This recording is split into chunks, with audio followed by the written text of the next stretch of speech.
여러분 안녕하십니까? NBS 뉴스 24입니다. 영농철마다 농촌에서 흔히 볼 수 있는 광경, 바로 농작업 인부들이 트럭 적재함에 탑승해서 이동하는 모습입니다. 트럭 적재함 탑승은 도로교통법에도 저촉될 뿐만 아니라 별도의 안전장치가 없어서 매우 위험합니다. 네, 그런데 농촌에서는 바쁜 영농철에 마땅한 교통수단이 없다는 이유로 트럭 적재함 탑승이 관례처럼 행해지고 있는데요. 농촌에 만연한 불법 탑승 행위를 강창호 기자가 직접 취재했습니다. 트럭 한 대가 농촌 도로를 달립니다. 제법 빠른 속도로 달리는 트럭의 적재함에는 여러 명의 인부들이 올라타 있습니다. 대부분 양파 수확 작업에 나선 인부들입니다. 실제로 취재 현장에선 트럭 적재함에 사람이 타고 있는 모습을 어렵지 않게 찾을 수 있었습니다. 기자가 직접 농촌 도로에서 1시간 동안 지켜본 결과 트럭 적재함에 사람을 태우고 도로를 달리는 차량이 무려 8대나 발견됐습니다. 이처럼 농촌에서는 일손이 많이 필요한 농번기에 농민들이 인부를 트럭 적재함에 태우고 이동하는 게 일상화돼 있습니다. 트럭 적재함은 물건을 싣는 용도로만 사용해야 하지만 여러 명이 함께 타서 작업 지역으로 이동할 별도의 교통편이 없다는 이유로 인부 수송수단으로 사용되는 겁니다. 노인들이 밭에 못 걸어가. 못 걸어. 밭에까지 가면 1시간 정도 걸려버리. 인건비는 비싼데 1시간 동안 올려보면 돈이 없나. 전문가들은 트럭 적재함에 사람이 타고 이동하는 것은 사고 위험에 그대로 노출된 위험천만한 행위라고 입을 모읍니다. 트럭 적재함은 안전벨트 등 별도의 안전장치가 없어 조그만 충격에도 사람이 튕겨나갈 수 있기 때문입니다. 사실상 이게 계속 안 지켜져 있고 사고가 실제로 일어납니다. 그러니까 단속을 안 할 수가 없어요. 그래서 참 안타깝죠. 도로교통법 제49조에 따르면 트럭 적재함에 사람이 타는 것은 엄연한 불법 행위입니다. 하지만 적발된다 해도 처벌은 솜방망이 수준에 불과합니다. 현재는 트럭 적재함에 사람이 탑승하고 있다 적발되어도 2만 원에서 최대 5만 원의 범칙금만 부과되는 게 전부입니다. 일상화된 트럭 적재함 탑승 행위를 막기 위해선 농민들의 인식 개선이 이뤄져야 한다는 목소리가 나옵니다. 잠깐 타는 거니까 잠깐 뒤에 타도 괜찮다 이렇게 생각하시는 부분들이 어떻게 보면 가장 문제로 될 수 있거든요. 위험성이 있고 도로교통법에 위배된다는 그런 내용들을 국민분들한테 잘 홍보할 필요성이 있고요. 이 밖에도 전문가들은 현재 일부 지자체와 지역 농협에서 시행 중인 인부 수송 지원 사업을 확대하는 것이 영농철 불법 탑승 행위를 막는 방법이 될 수 있다고 조언합니다. 농촌에서 영농철마다 관례처럼 행해지는 적재함 탑승.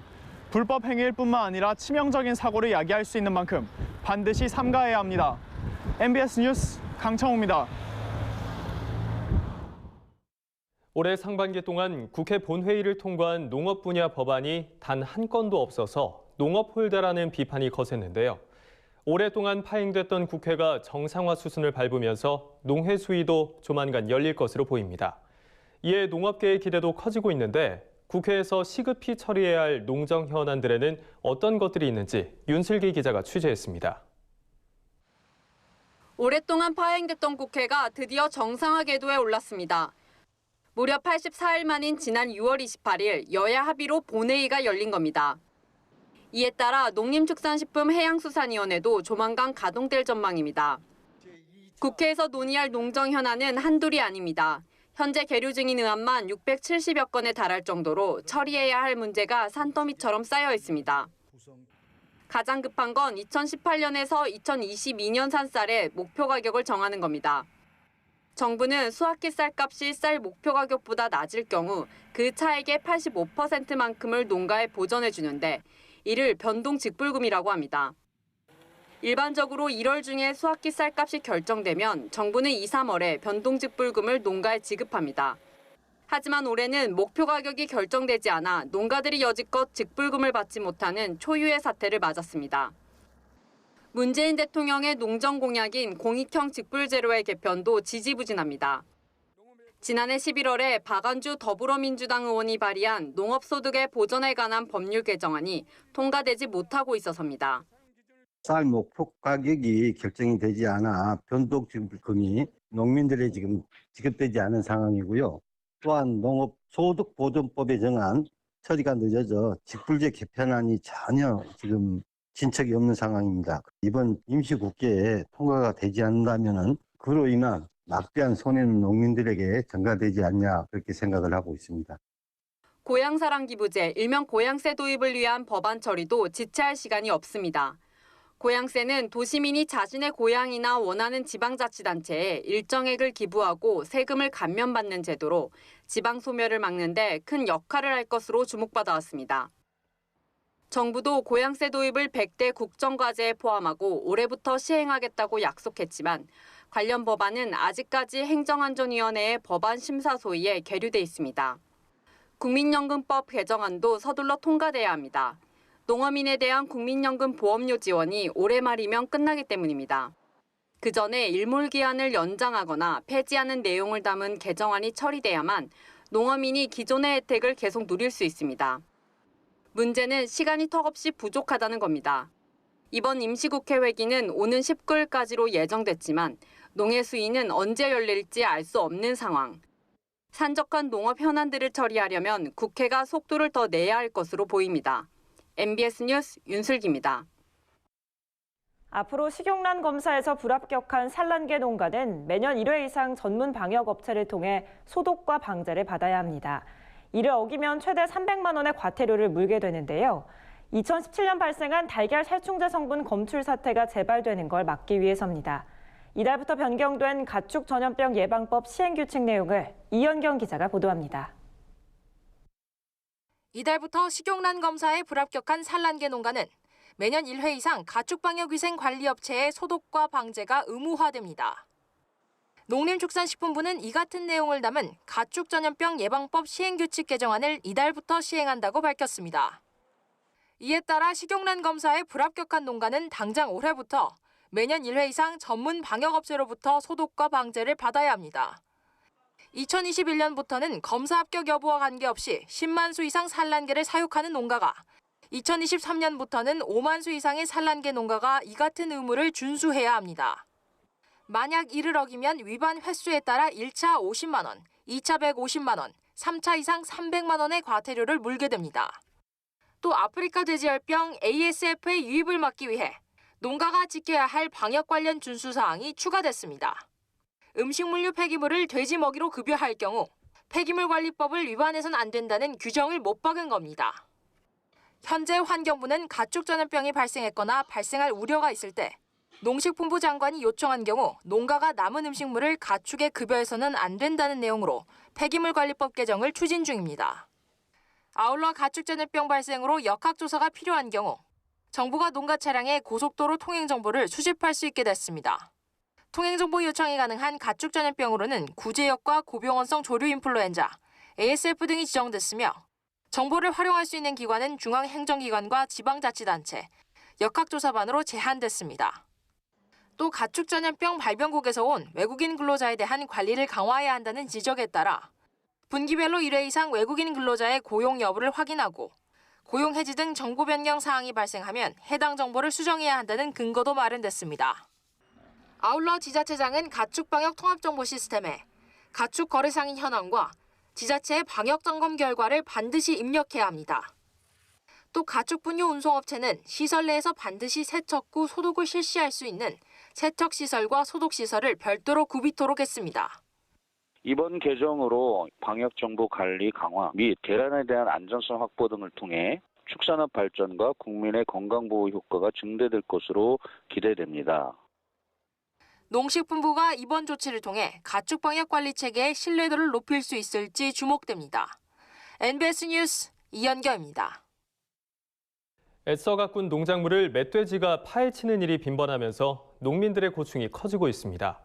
최근 농촌진흥청이 멧돼지를 대량으로 포획할 수 있는 멧돼지 트랩을 개발해 일부 농가들이 큰 효과를 보고 있는데요. 기존 멧돼지 트랩에 비해 설치가 간편하고 안전한 데다 멧돼지 유인 효과도 높다고 합니다. 보도에 최다혜 기자입니다. 경북 영주시의 사과 농가. 매년 봄철이 되면 산에서 내려온 멧돼지가 옥수수와 과수를 헤집고 다녀 농사를 포기할 정도로 피해가 컸습니다. 그런데 올해는 농촌진흥청이 개발한 멧돼지 포획 트랩으로 멧돼지 5마리를 한 번에 잡으며 근심을 덜었습니다. 이번에 보급된 멧돼지 포획 트랩은 현재 상용화된 멧돼지 트랩에 비해 멧돼지 유인 효과가 높고 조립식으로 설치가 간편해 70세 이상의 고령 농업인도 쉽게 사용할 수 있다는 게 장점입니다. 가족 단위로 이동하는 습성을 가진 멧돼지를 일괄해서 포획할 수 있기 때문에 추가적인 번식을 막을 수 있어서 멧돼지 밀도를 줄이는 데 효과적인 기술로 평가를 받고 있습니다. 멧돼지를 성공적으로 포획하기 위해서는 멧돼지 이동 통로를 확인하고 미리 먹이 주기, 트랩 길들이기 등의 단계를 거치면 더욱 효과적입니다. 미리 먹이 주기는 주변에 있는 멧돼지들이 정기적으로 방문할 수 있도록 학습시키는 과정으로 5일 연속 멧돼지가 먹이를 먹는다면 포획 트랩을 설치합니다. 처음 트랩을 설치한 후에는 유입구를 열어두고 평소 주는 먹이 양의 3배 이상을 바닥에 둡니다. 이때 멧돼지가 3일 이상 먹이를 먹을 경우 트랩 문을 닫아 멧돼지를 집단 포획하면 됩니다. 농진청은 이번에 개발한 포획 트랩을 시범 설치해 운영한 결과 야간에 비가 온 경우 포획률이 높았고 1차적으로 멧돼지 한 마리를 잡았어도 먹이를 계속 주면 또 다른 멧돼지도 연속으로 잡을 수 있다고 설명했습니다. 일반적으로 3월 초부터 초여름까지가 적정 사용 시기라고 저희가 판단하고 있고요. 주변에서 특별한 교란 요인이 없으면 연중 사용도 가능한 기술입니다. 트랩 제작 비용은 한 개당 200만 원으로 농식품부와 일부 지자체가 160만 원을 지원해 농가 부담은 40만 원 정도입니다. 농진청은 멧돼지의 잦은 출몰로 피해가 큰 산간 인접 지역 농가에 멧돼지 트랩 450개를 보급했으며 현재 7천여 농가가 설치를 희망하고 있어 앞으로 지원을 더욱 확대할 계획이라고 밝혔습니다. MBS 뉴스 최다입니다. 간추린 뉴스입니다. 농협은 1일 서울 중구 농협중앙회에서 창립 58주년 기념식을 개최했습니다. 농업인과 함께 걸어온 길, 국민과 함께 열어갈 미래란 슬로건 아래 열린 이번 창립 기념식에는 이계호 농림축산식품부 장관과 황주홍 국회 농림축산식품 해양수산위원장 등 800여 명이 참석했습니다. 기념식에선 정부 훈포장과 농협중앙회 표창 등의 시상이 이뤄졌습니다. 김병원 농협중앙회장은 농협의 존재 목적은 농민에 있다면서 앞으로도 농협은 농업 농촌의 발전, 농가 소득 증대를 위해 최선을 다하겠다고 말했습니다. 경기도가 양돈 관련 축산 차량을 대상으로 거점 소독시설을 경유해 줄 것을 당부했습니다. 거점 소독시설이란 세척이나 소독이 어려운 분뇨 또는 가축 운반 차량 등의 소독을 위해 축산 차량의 바퀴와 측면에 부착된 유기물을 완전히 제거하고 소독을 실시하는 시설을 말합니다. 경기도는 아프리카 돼지열병 ASF의 유입을 막기 위해 김포와 연천, 양주, 포천, 동두천 등 총 9개 시군 11개소에서 거점 소독시설을 운영 중입니다. 충청남도 농업기술원은 장마철을 앞두고 종구용 달래 관리에 유의해야 한다고 당부했습니다. 종구용 달래는 수확 직후 하루 정도 햇볕에 바짝 말린 뒤 차광막을 씌운 비닐하우스에서 수분 함량이 65% 이하로 떨어지도록 건조시켜야 합니다.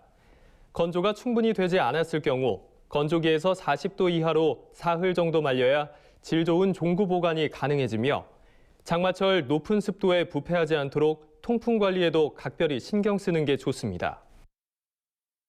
경상북도가 양파 수급 조절을 위해 해외 수출을 적극 확대하고 있습니다. 도는 6월 중순 기존 양파 주력 수출 시장이던 대만으로 수출을 시작했으며 신규 시장 개척에 성공한 싱가포르와 태국에도 이달부터 수출을 개시한다고 밝혔습니다. 이에 따라 올 9월까지 대만에 5,000톤, 싱가포르에 1,200톤, 태국, 말레이시아, 홍콩에 각각 480톤 등 약 8,000톤 이상의 양파를 수출해 내수 시장 안정에 크게 기여할 것으로 전망됩니다. 다음은 농민신문사에서 발행하는 4대 월간지를 소개하는 시간입니다. 7월 호에는 어떤 주요 기사들이 실렸는지 함께 살펴보겠습니다. 먼저 종합생활정보지 전원생활부터 살펴보겠습니다. 이번 호에서는 고속도로 휴게소라는 주제의 특집 기사가 실렸는데요. 예전에는 고속도로 휴게소 하면 먼 길을 떠나는 중에 잠시 쉬기도 하고 또 간단하게 끼니를 때우는 곳이었죠. 하지만 요즘 휴게소는 맛집과 쇼핑센터를 비롯해서 다양한 볼거리와 이색 체험장을 갖춘 그야말로 복합 문화공간으로 거듭나면서 여행의 또 다른 재미를 선사하고 있습니다. 4차로였던 경부선이 10차로가 되기까지 고속도로 변천사부터 각 휴게소를 대표하는 다양한 먹거리 그리고 이색적인 휴게소 편의시설까지 여행객들의 마음을 설레게 하는 고속도로 휴게소의 이모저모를 알아봅니다. 자연에 산다 코너에서는 별난나무 수목원의 정성우 김수자 씨 부부가 소개됐는데요. 경기 용인시 백안면에는 특별한 나무가 무성한 수목원이 있습니다. 묘목 사업과 약초 연구를 하던 정성우 씨는 20년 전 위암 진단을 받고 산속으로 들어오게 됐다고 합니다. 자연을 벗삼아 좋아하는 나무를 가꾸며 건강한 음식을 먹다 보니 어느새 20년이란 세월이 흘렀다는 정성우 씨. 정성우 씨 부부가 자식처럼 가꾼 숲도 이제는 제법 울창해져서 관광농원으로 탈바꿈할 준비를 하고 있다는데요. 부부의 별난숲을 지면을 통해 미리 살펴보는 것도 좋겠습니다. 다음은 어린이들에게 꿈을 심어주는 어린이 동산 보겠습니다. 이번 호 특집 기사로는 장마철을 맞아 비와 함께 떠나는 여행이란 주제를 다루고 있는데요. 비는 어떻게 생겨나는지, 하늘에서 어떻게 떨어지는지에 대한 과학적 원리와 함께 다양한 비의 종류를 알아봅니다. 또 나무들이 빼곡한 열대 우림에서부터 모래로 가득한 사막까지 비가 만들어낸 세상 곳곳의 풍경 등 어린이들에게 유익한 정보들이 담겨 있습니다. 네, 불과 30-40년 전만 해도 게임이 직업으로 연결될 수 있다는 이야기를 들으면 고개를 갸우뚱하시는 분들이 많았을 텐데요. 하지만 이제 e스포츠라고 불리는 게임은 축구나 야구 못지않은 인기를 누리면서 새로운 스포츠 분야로 각광받고 있습니다. 특히 e스포츠 강국인 우리나라에서는 게임 대회가 열리고 있는데요. 전 세계에서 많은 팬들이 찾아와 경기를 즐기기도 합니다. 어린이 동산 이번 호에서는 e스포츠에 대한 다양한 정보들을 소개합니다. 다음은 전문 농업인을 위한 디지털 농업 보겠습니다. 이번 호 특집 기사로는 노지작물도 스마트팜 시대라는 내용을 다루고 있는데요. 최근 농업 현장에서는 정보통신 기술을 접목해 작물의 생육 환경을 적정하게 유지하고 관리하는 스마트팜이 인기를 끌고 있습니다. 하지만 노동력이 많이 투입되는 노지작물에 대한 스마트팜 보급은 상대적으로 저조한 게 현실인데요. 그런데 농림축산식품부가 지난해부터 노지작물에 스마트팜을 적용하는 모델을 개발했습니다. 시범 보급에 나서고 있는데요.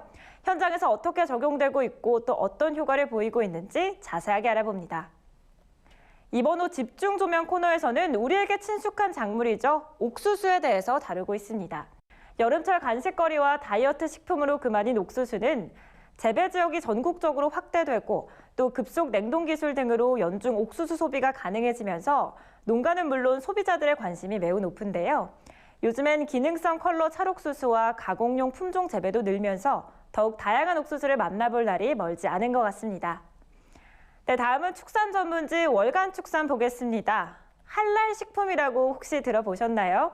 할랄이란 이슬람 율법에 따라 허가된 것을 일컫는 말로 이슬람 교도인 무슬림이 먹을 수 있는 식품이라는 뜻인데요. 이 할랄 식품 시장은 전 세계적인 무슬림 인구 증가와 또 식품 안전성을 중시하는 소비 트렌드 확대에 힘입어서 뜨겁게 달아오르고 있죠. 2016년 기준 세계 할랄 식품의 시장 규모는 세계 식품 시장의 20%를 차지하고 있을 뿐만 아니라 연평균 7.6%의 성장세가 전망된다고 합니다. 우리나라 축산업계에도 새로운 시장에 뛰어들기 위한 준비가 한창인데요. 자세한 내용은 월간축산 지면을 통해 만나보시죠. 네, 지난해 유례없는 폭염으로 축산 농가들의 고충이 심각했습니다.